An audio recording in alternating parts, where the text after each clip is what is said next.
Hello there guys, and welcome back to a brand new LEGO Star Wars The Skywalker Saga video. Today I have for you the 8th episode of the Potential Locations series, which means that I'll be going over all of the locations in The Last Jedi that could come to LEGO Star Wars The Skywalker Saga as an explorable place.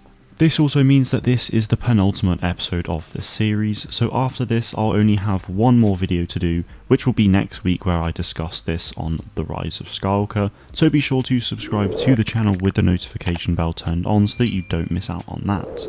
Jumping right into it then, The Last Jedi has 4 planets in the film, and they are Dakar, Act 2, Cantonica and Crate, but it also adds quite a few huge ships that will likely be playable and explorable in the game, so I'll talk about them at the end, so be sure to stick around.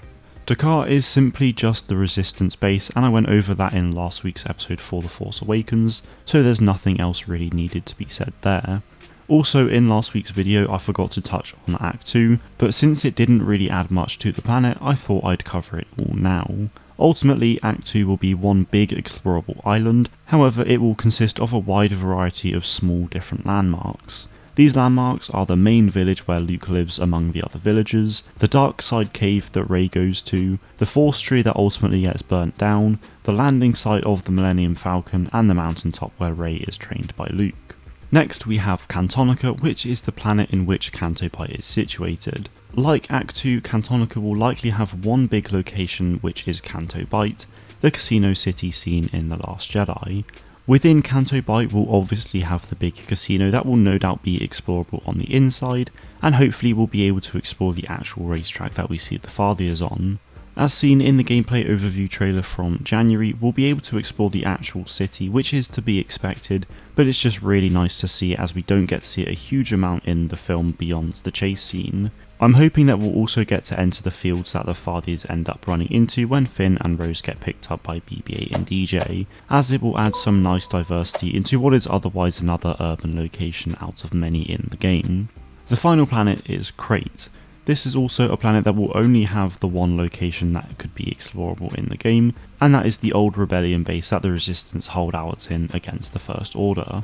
Star Wars Battlefront 2 expands on it really nicely, so I'm hoping that it will have some decent exploration in LEGO Star Wars The Skywalker Saga, but I'd also really like to see the outside of the base have some exploration as well. Just like in Battlefront 2, it would be great to have a trench and some underground tunnels to explore. So there are all of the locations from the planets that we could see, so it's actually not a lot compared to other films, but in all fairness we do see some pretty big ships that we'll likely be able to purchase and explore. Firstly we have the Raddus, which is an MC-85 capital ship. We spend a lot of the film in the interior of this ship, so it would be really strange not to see it in the game as an explorable location. Not long after the Raddus' introduction we see the First Order Dreadnought, an almighty ship that's probably one of my favourite capital ships in Star Wars. Unfortunately we don't get to see much of it, but it would be amazing to explore and buy it. Considering we can buy the Super Star Destroyer, then I see no reason why we wouldn't be able to do the same here.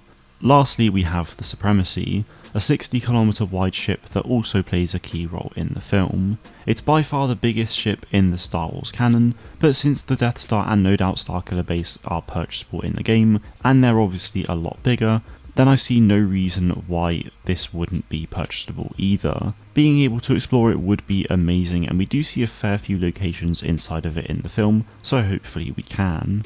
I'd personally say that The Last Jedi is probably the film I'm most excited to play along with The Rise of Skywalker, as they're the only films that have never been seen in a LEGO game before. We're so close now to the launch of the game, so I really cannot wait to finally play it. But that is it from me today guys. Let me know how excited you are for LEGO Star Wars The Skywalker Saga in the comments below. Thank you all very much for watching, and may the Force be with you always.